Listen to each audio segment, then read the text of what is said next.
여러분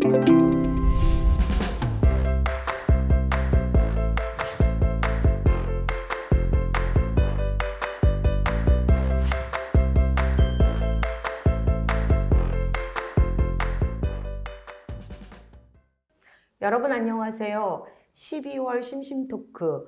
오늘은요, 정말 파이팅을 늘 외치면서 삶 속에서 그 파이팅을 녹여서 잘 살아가시는 우리 어여쁜 미우 작가님 초대했습니다. 오늘 함께 해주시는 시간 여러분 행복하시길 바라고요. 미우 작가님 어서 오세요. 안녕하세요. 네, 안녕하세요. 네.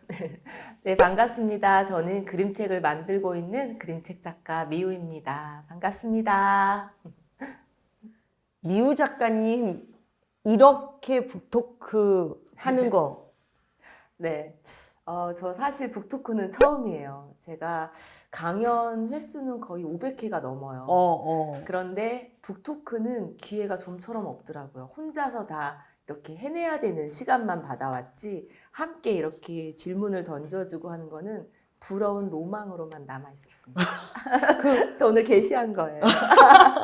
와, 오늘 북토크 진짜 처음이에요? 네, 진짜 처음이에요. 되게 떨려서 네. 우황청심원을 먹고 올까 하다가 그냥 커피 마시고 왔어요. 또 이렇게 보면 미우 작가님 그 이름 미우가 네. 필명이세요? 본명이세요? 네, 필명입니다. 제가 그림책 작가가 되면서 촌스럽게 제일 먼저 한 일이 이름 짓는 일이었어요. 그래서 한자를 찾았는데 물결무늬 미, 악기소리 우, 이 두 자가 눈에 쏙 들어오더라고요. 다시 물결무늬 미, 악기소리 우. 그래서 아. 제가 쓰고 그린 글과 그림들이 물결처럼 흐르고 악기소리처럼 멀리 울려 퍼져라, 그런 의미입니다. 아, 이런 진짜 의미가 있었네. 나는 네. 미우라 그래서 이게 뭐지? 미우 작가의 미우는 아름다운 얼굴인가? 뭐 이러면서 이거 좀 뭔가 이렇게 생각했는데 와, 그런 악기 소리 우. 전에 네. 신유미 작가님 나오셨었거든요. 아, 네네네. 네, 근데 신 작가님도 이렇게 소리에 대해서 자기가 민감하고 또 오감 중에 청각이 무척 발달해서 자기는 그쪽으로 이렇게 그림책의 네. 모티브를 잡았다 이런 얘기 하셨는데 네. 그래요. 근데 우리 미우 작가님은 글 자체가 아름다운 소리가 되기를 바란다 이런 생각이 들으신 네, 저의 거네요. 이야기가 계속 그렇게 은은하게 울려 퍼졌어요. 그리고 물결처럼 네, 자연스럽게 흐르고. 파도여야 되는 거 아니야? 아니요, 자연스럽게. 예, 우리 미우 작가님 글이 파도가 아니라 자연스러운 그리고 잔잔한 그 물결이기를 바라는 이 마음이라고 하는데 여러분 물결처럼 여러분 가슴에 스미는 얘기들을 지금부터 진행해 볼게요.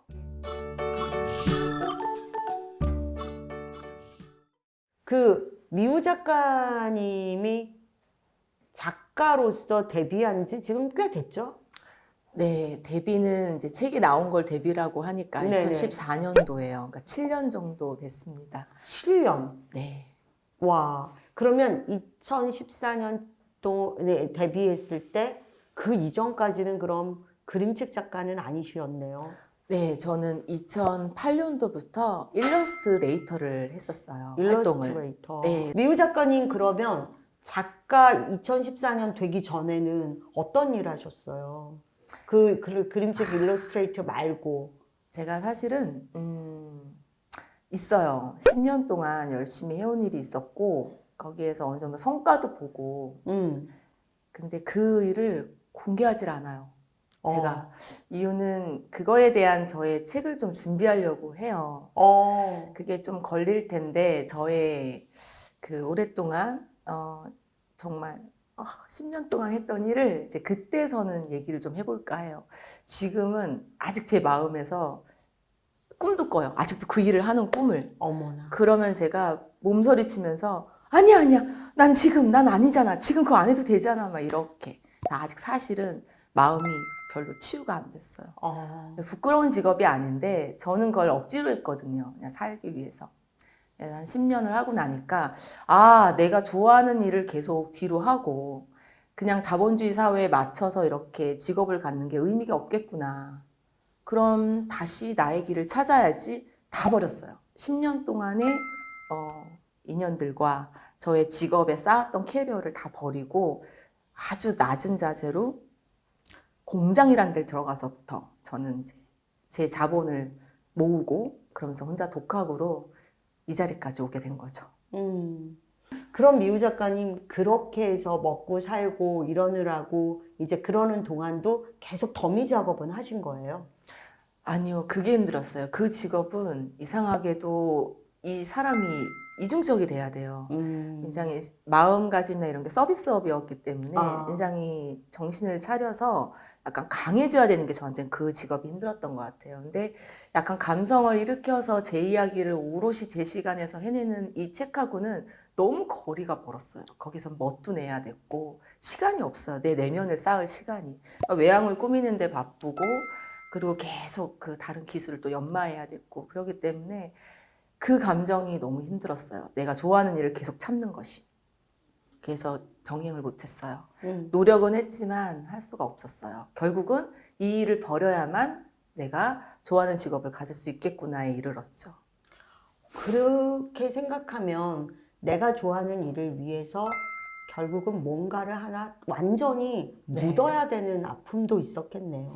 네, 용기가 많이 필요했어요. 제가 그 일을 딱 그만두고 나서 정말 아무것도 할 게 없더라고요. 그 고생을 하고 10년을 했어도 갈 곳은 아르바이트밖에 없는데 그때부터 이제 아르바이트도 하고 공장도 가면서 이제 돈을 모으기 시작은 했는데 그 시간들 동안 생각 든 게 제가 다시 돌아가지 않을까? 거기로 안정기를 잡아놨으니까 그런 것도 있고 거기서도 넌 돌아올 거야 그랬고 근데 거기서 제가 이제 오기가 발동하더라고요. 아니 안 돌아가. 내가 얼마나 지금 내가 앞으로 하고 싶은 그림 일이 뭐가 됐든 그땐 만화였죠. 만화의 일을 내가 결국은 성공해서 딱 만화책을 만들어서 모두에게 보여주고 났을 때 뭐라고 하는지 내가 볼 거야.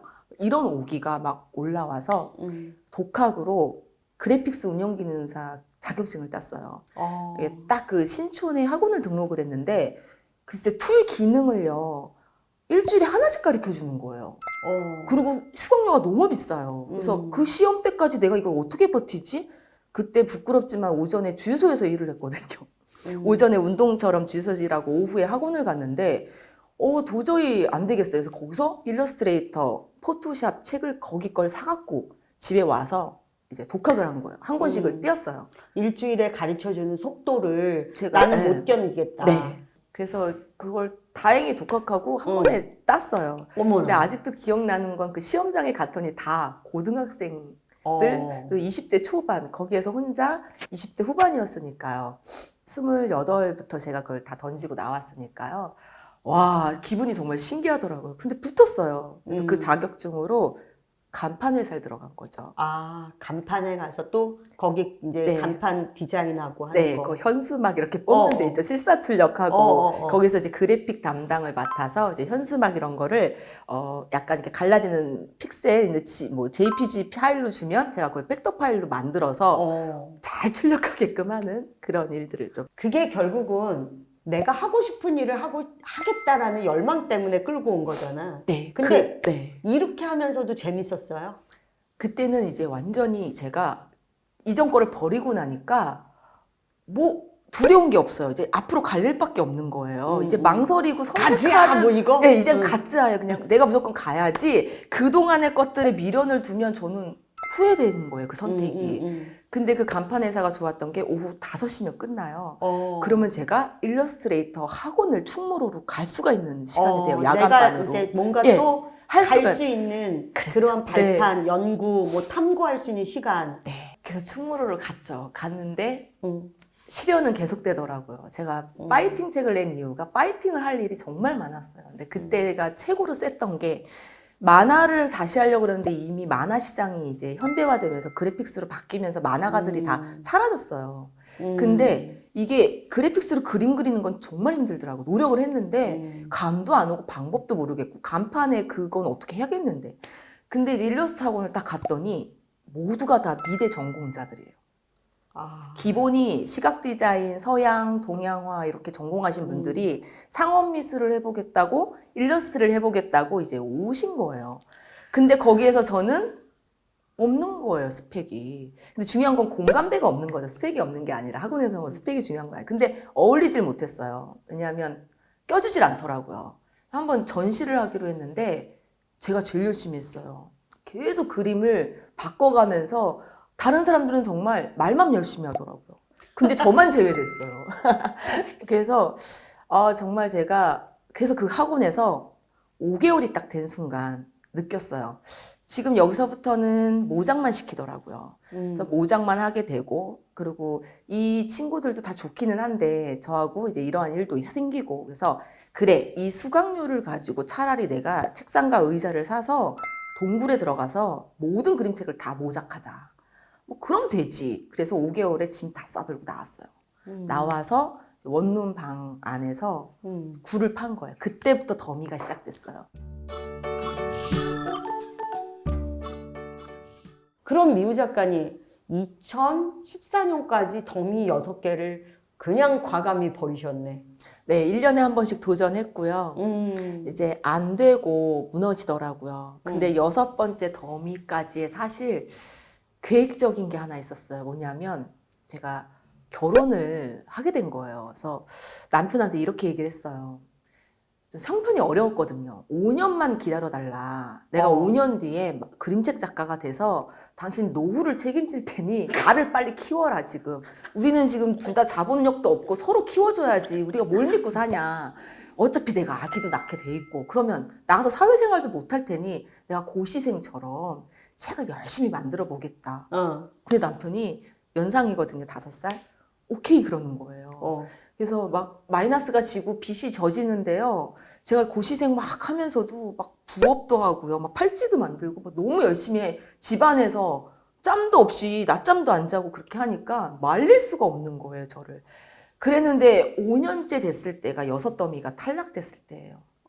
그리고 자녀들이 태어나서 한 2살, 한 명이 이제 2살 때였네요. 그러니 이제 완전 외줄타기죠. 내가 앞으로 어떻게 되지? 남편은 약간 실망을 했고요. 그리고 아이는 감기 걸리는 완전 선수, 감기 선수. 오죽하면 제가 그때 아이를 생활은 다 경기도에서 했는데 고양시에서. 근데 어떻게 결혼과 출산만 안산에서 했어요. 거기에 사랑병원이라고 1인실이 되게 싼 데가 있어요. 그러면 제가 아이 만삭 때부터 일러스트 일이 들어오기 시작했거든요. 조리원 나올 때부터. 그러니까 이 마감일 지켜내면서 감기 걸린 친구는 입원시켜 놓고 더미는 더미대로 만드는데 계속 안 되고 완전 극한에 몰린 상황이었죠. 배경음악만 흘렀으면 전 영화 찍는 날이었어요. 완전히 막 눈물도 쉴 새 없이 나고 그러면서 딱 화장실을 갔는데 마음속으로 정말 이런 말이 떠오르더라고요. 내가 꿈을 못 이루고 지금까지의 그 고생들, 파이팅해야 됐던 일들은 내가 어떻게 감당하겠는데 이 아이들이 아픈 건 정말 감당이 안 됐어요. 그냥 모든 것이 다 스톱이에요. 그래서 감기처럼 저한테 큰 재난이 없었어요. 그래서 이놈의 감기 좀 안 걸리면 안 돼? 걸려도 이 감기 좀 혼쭐 내주는 친구 있으면 안 돼? 그러면서 병실 와가지고 책 하나만 더 써보자는 거예요. 남편한테 얘기했어요. 이번에 될 것 같아. 내가 지금 딱 생각한 순간 감기 얘기를 뭔가 그림책을 만들면 그래서 나온 거였구나. 그게 맞아요. 원래 감기벌레는 집 짓기를 짓기. 좋아해가 2014년도에 그게 아. 2012년도에 계약을 맺고요. 2년 동안 그림을 다 다시 그려서 약간 제가 그때 우울증이 이제 생긴 거죠. 그러니까 그림이 억수로 어두웠어요. 어둡고 벌레가 벌레답게 나오고 캐릭터도 굉장히 살아있고. 예. 그래서 걱정을 한 거예요. 글만 주실 수 없냐고 출판사에서. 이제 그거를 기회를 달라고 하면서 2년 동안을 다 다시 작업을 해서 2014년도에 미우라는 이름으로 이제 제가 시작이 된 거죠.